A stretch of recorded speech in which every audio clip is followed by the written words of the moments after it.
I'm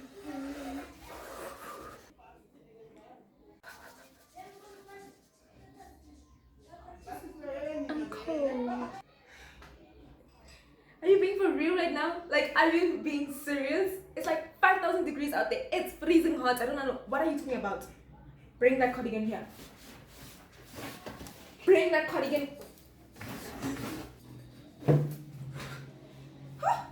Hello and welcome to the channel that gives you guys content you didn't ask for, but I know you're definitely gonna love and you probably need it.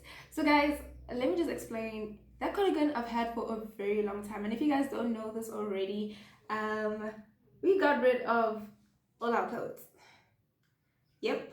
And I only have a couple of clothes left. And I can't be wearing this cardigan. It's too hot. I mean, come on, guys. So, yeah. If it's your first time here, welcome to the channel. If it is not, thank you for staying. And if it is your first time, I'm going to say this to you. And I'm going to say it once and once only. I love you. Hold on, before we get into the video, I just want to show you guys a sketch or a technical drawing of what I will be making today. This is in hopes of making you guys understand everything that we have been learning on Wednesdays. So yeah, so this is the technical drawing. I know I went a little bit extra by coloring it in, and I wrote down what I wanted to do with it. I knew I wanted to use the back as my front. So I gave myself two options, and this is just for my sanity. In the end, that's when I really know which one I chose. But yeah, in my head, that's what was going on, and this is what it looks like on me. So I had this spot idea of unpicking the button stand, which was okay.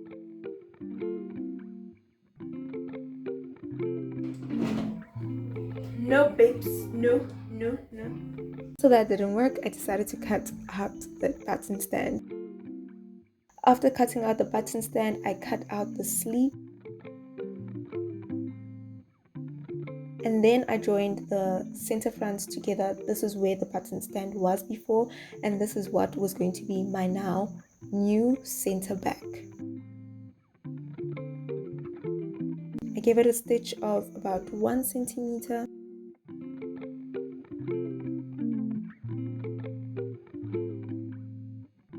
And this is what it looks like.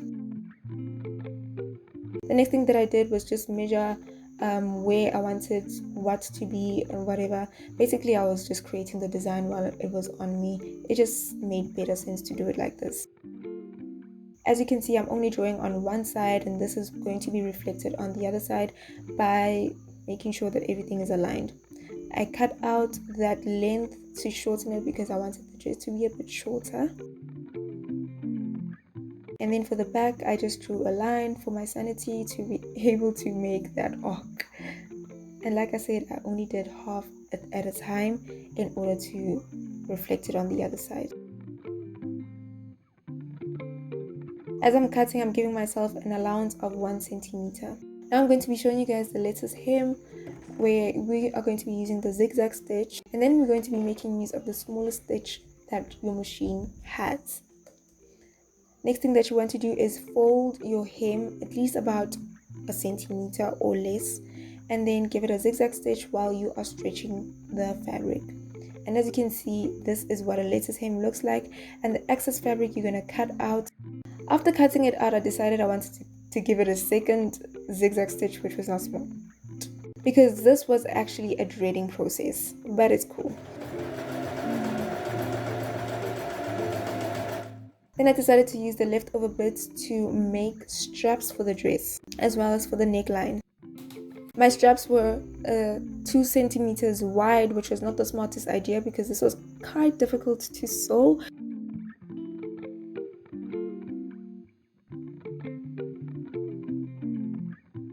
You could make use of 3.5 centimeters.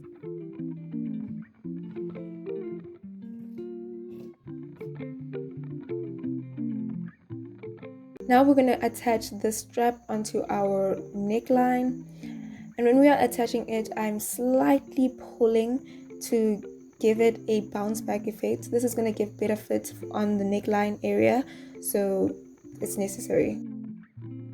I gave myself a foot stitch over here, and this was actually pretty big. I could have used 5 millimeters and I would have been good, but yeah. and then I gave it a snip. After doing this, I then gave it a edge stitch by folding that piece of neckline upwards, and then I gave it the same lettuce hem look. Now for the back, I'm going to be attaching this elastic on the back to help it give me a better fit. This was a dumb idea using this machine, but we'll get back to it later. So now we're going to go to the straps. The straps, I'm just going to fold the straps that I cut out in half and try to stitch it. This was very difficult because as you're stitching these straps, you're supposed to be pulling them because it's going to give them a better look and it's going to be easier for them to stretch. This tool that I'm using to turn the straps inside out is a tool called a tube turner, I think. Yeah. And then you just pull out the fabric and this is how it looks. In the end, I wasn't actually mad at what I did, but you know, I could have done the right thing in the beginning to make my job easier when sewing. Now it was just time to attach the straps to the dress. I gave it a zigzag stitch at 1 millimeter.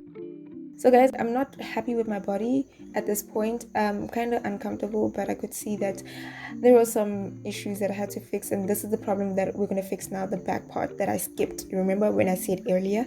Yeah. So I bought this machine and I've been scared to use it, and it's been sitting in my cupboard for like 3 years. I mean 3 weeks. So I tested it out and I was actually not mad. Turns out it actually works very, very perfect, and in fact it made my dress look a little bit more professional than what I thought it would look like. Well, what it would have looked like. La la.